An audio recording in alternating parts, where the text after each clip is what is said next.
So, look, okay, you've given us a new metaphor, if you like, and obviously there are lots of intriguing strengths in that. I've got about a dozen questions, but if you just allow me two for now. When Dawkins, at the beginning, was saying, I can't see how you would refute this hypothesis, that's not really praise. He's sort of channeling Karl Popper.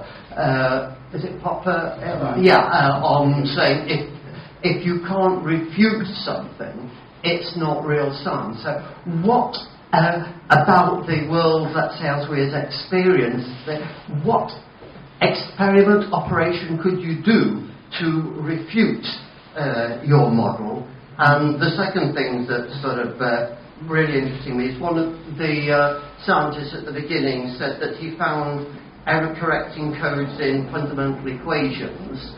I'd like to know which fundamental equations, where, what, if there's any possibility of unpacking that at the moment. So 2 points. Thank you. Second question first. I cannot answer that actually. I didn't look into details what he means by which equation. But he is a physicist. And he found codes in those equations. I don't really know. Yeah, sorry. In terms of the first question, I think he means you cannot refuse it because all the evidence can be simulated as well. Yeah, whatever evidence you have to disprove it or to falsify it or to it can be simulated as well. So it's difficult to. This is the same as the argument that God is doing everything. Similar, to be honest, it is similar, but religion never come up with a mechanism. It's a lot messier. Yeah, it's a lot messier. With this, is actually you have a rational, you have a model, you have a mechanism, which may be one step further, I hope. Yeah, thank you.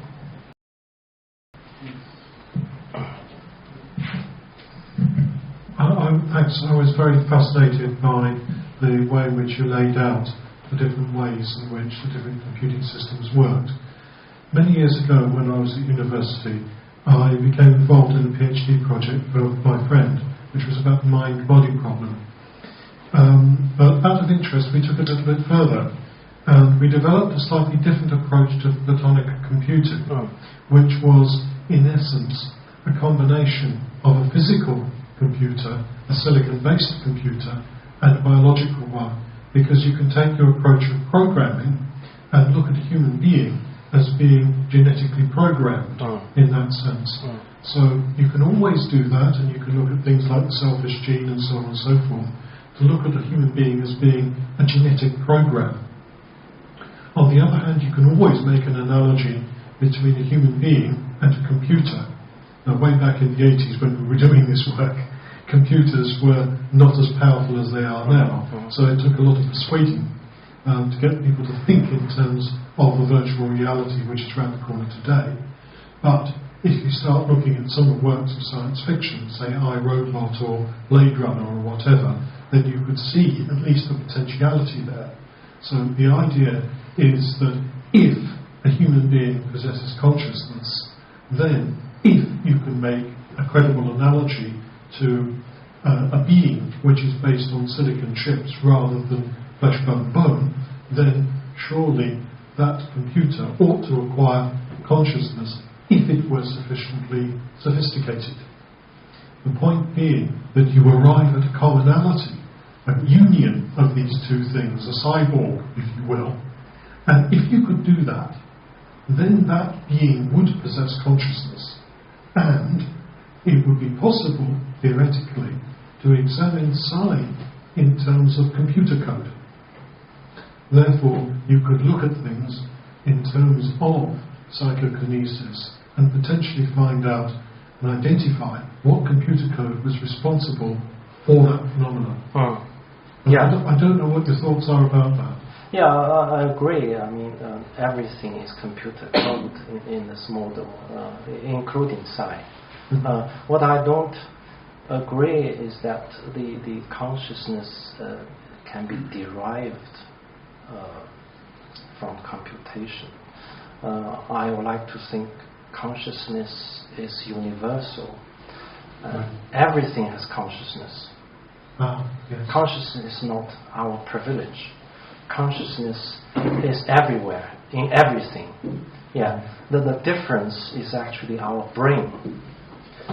Our brain is a much better display of complexity. Yeah. A piece of stone is also conscious, but it has no way to display thoughts. It hasn't got a display. Yeah. We are privileged to have a brain which we can display all sorts of result of computing. That's what this model is suggesting.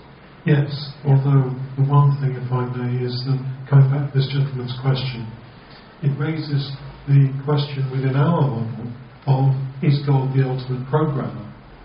In that sense, if he programmed the genetics that programmed us, and he programmed the Earth, the solar system, and so on, is God not the ultimate programmer?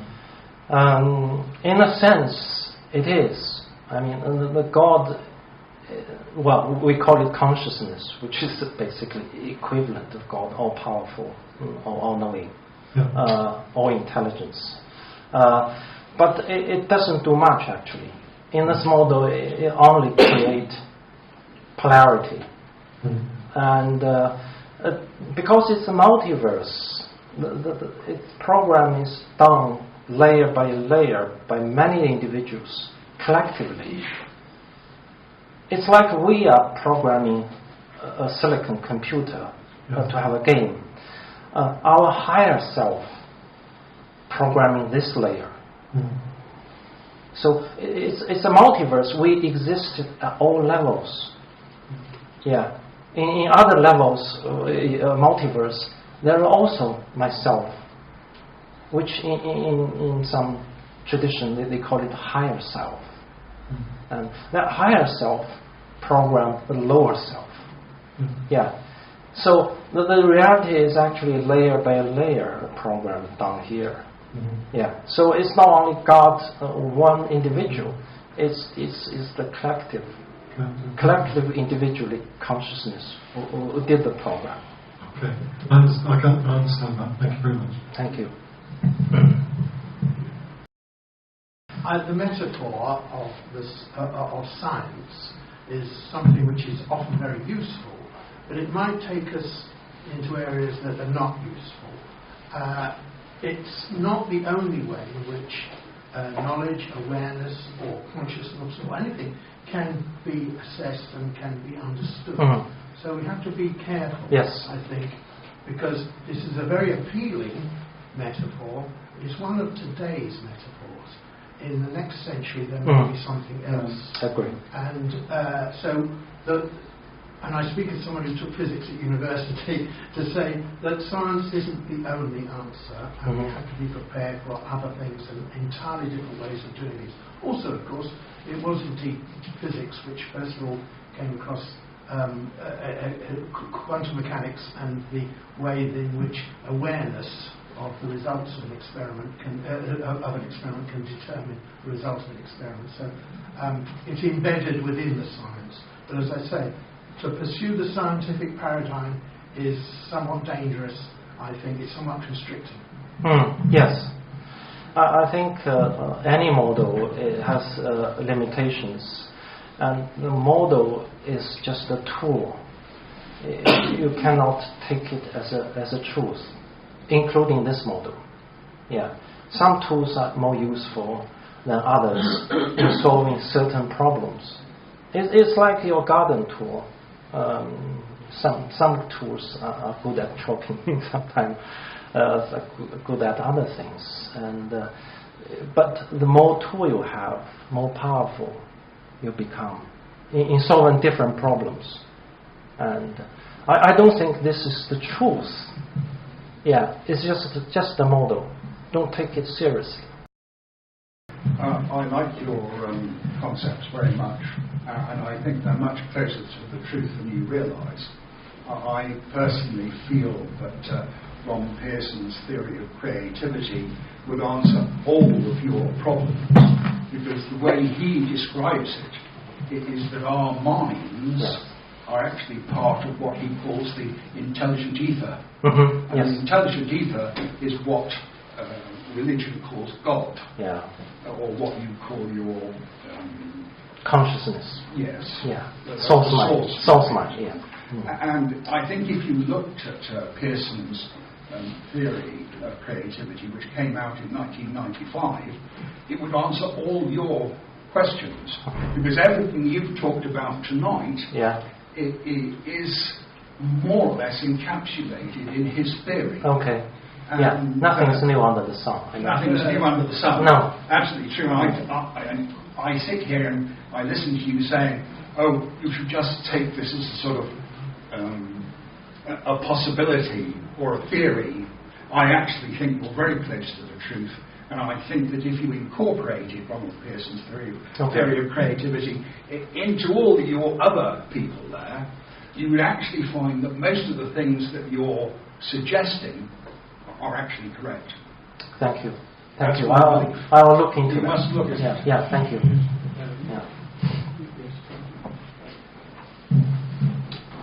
Yeah, I think this is nothing new. I think it's also similar to Morpheus fields, morphic resonance. It's a similar concept.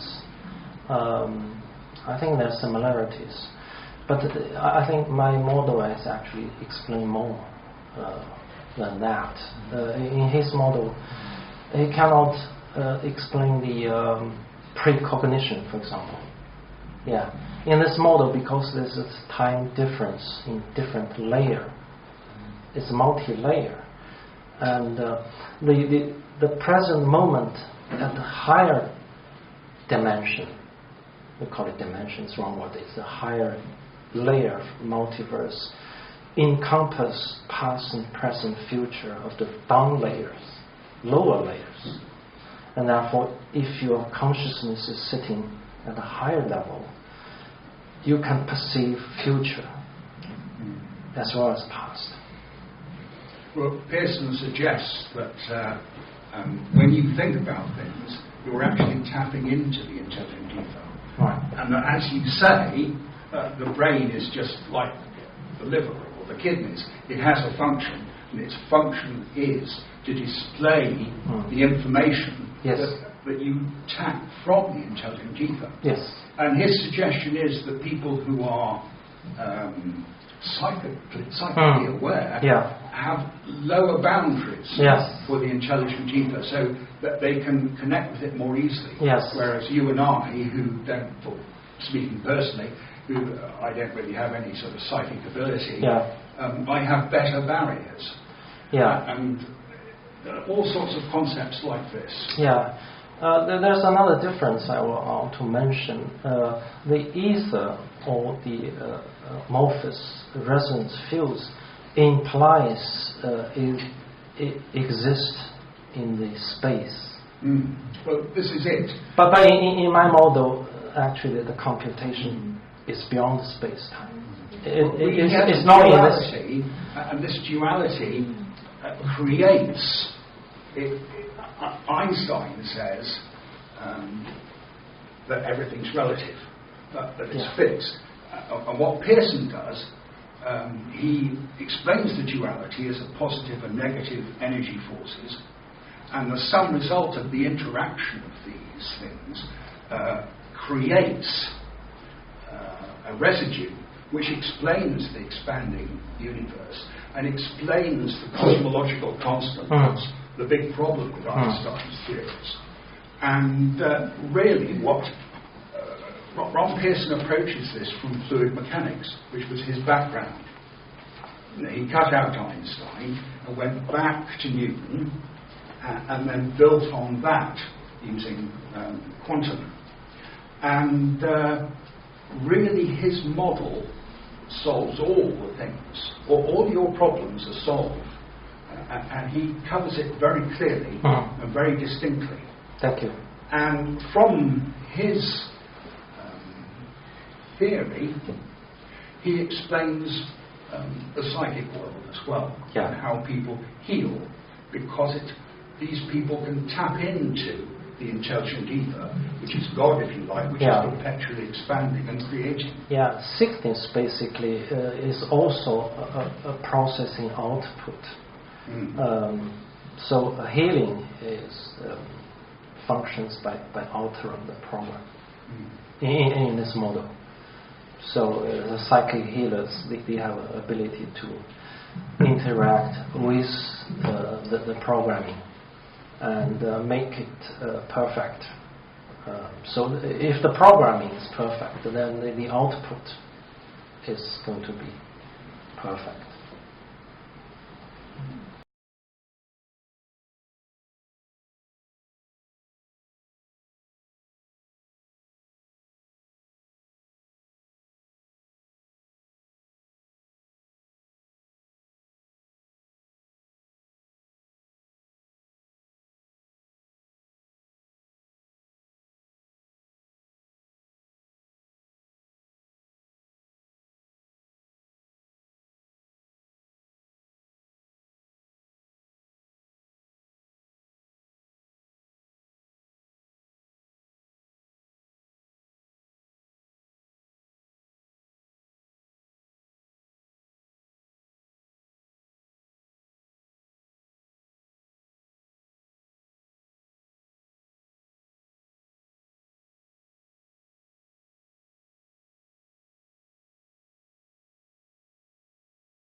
I really agree with what you say, that right now it's particularly important to research psi in light of the fact that robots and AI are going to be making a lot of our jobs redundant. Yeah. Especially when you think about the near future, when we're going to see more AI and possibly microchips implanted into our brains. And then we might, what we interpret as psi now, we might dismiss then as a glitch. So I think it's really important to research as much as we can now. Yeah. But my question was, what do you think, in your opinion, that we can, or that psi can do, human psi, that artificial intelligence can't? Good question. Yeah. Artificial intelligence is a result of human programming. It doesn't really have consciousness. Yeah. Put it the other way, it hasn't got a brain to display thoughts. To my mind, everything's conscious. Of course, silicon chip is also conscious, but it hasn't got ability to display thoughts. So therefore, it's always going to be limited, unless you can make a human brain. Which one of the films actually suggests that. I can't remember that film. Mechanical.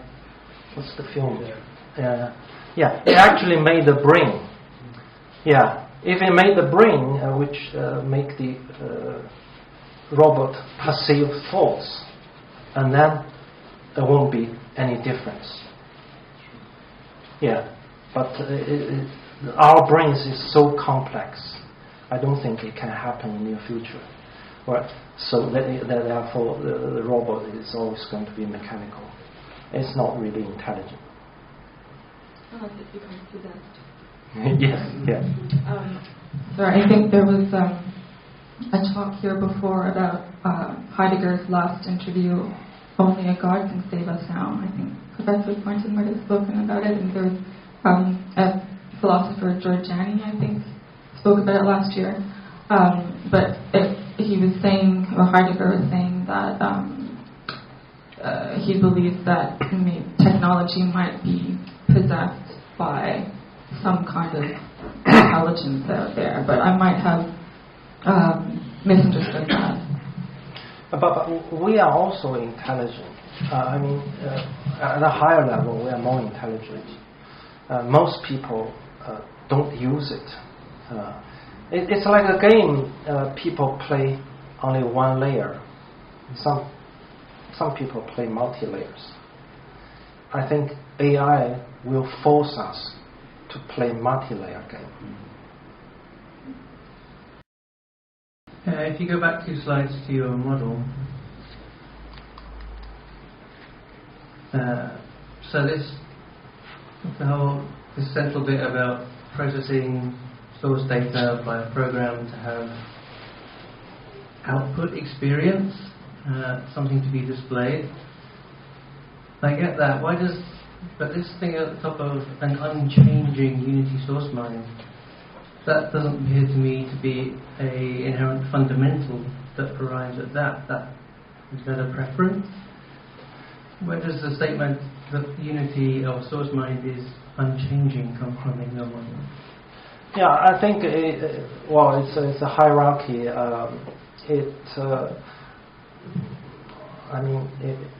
It derives the steps. Yeah. In this way, it's more logical, more rational to me, to my mind. Make it more rational. Yeah. So you have to have existence before you can make anything. That's why it's unchanging one. It's actually the Greek philosopher Parmenides. Parmenides' idea, which the existence is unchanging one. This is actually his quote. Yeah. By the way, I think this model unifies a lot of philosophical thoughts. At different level, people see different things. Parmenides say unchanging one, whereas Heraclitus says changing. He's famously saying one cannot step in same river twice. He emphasizes change. But I think they actually talking at different levels. Yeah, the two schools always argue, but actually they argue at different level of existence. So the existence, to my mind, it has layers, and in this way, it's more logic. And when you described that bit, it was really powerful for me, in both in thought and I think in experience of being in multi-layers, multi-levels. But it doesn't seem to be displayed here. Yeah, it's a model. I think when you sort of experience things, it's like experiential, whereas this one is rational. I think you need both, because experiential can be illusionary. Yeah. You cannot always rely on experiential. You also need rational, and this is a rational model combined with experimental, and then it's like a two-engine on an airplane. I think you need both. Otherwise, it can be misleading. For example, everybody says the sun orbiting around the Earth. That's experiential, but it's not reliable. Thank you.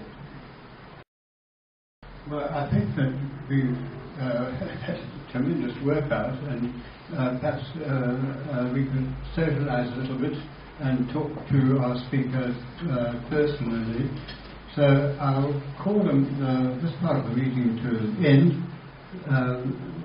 thanking our speaker for an extraordinary experience, I must say.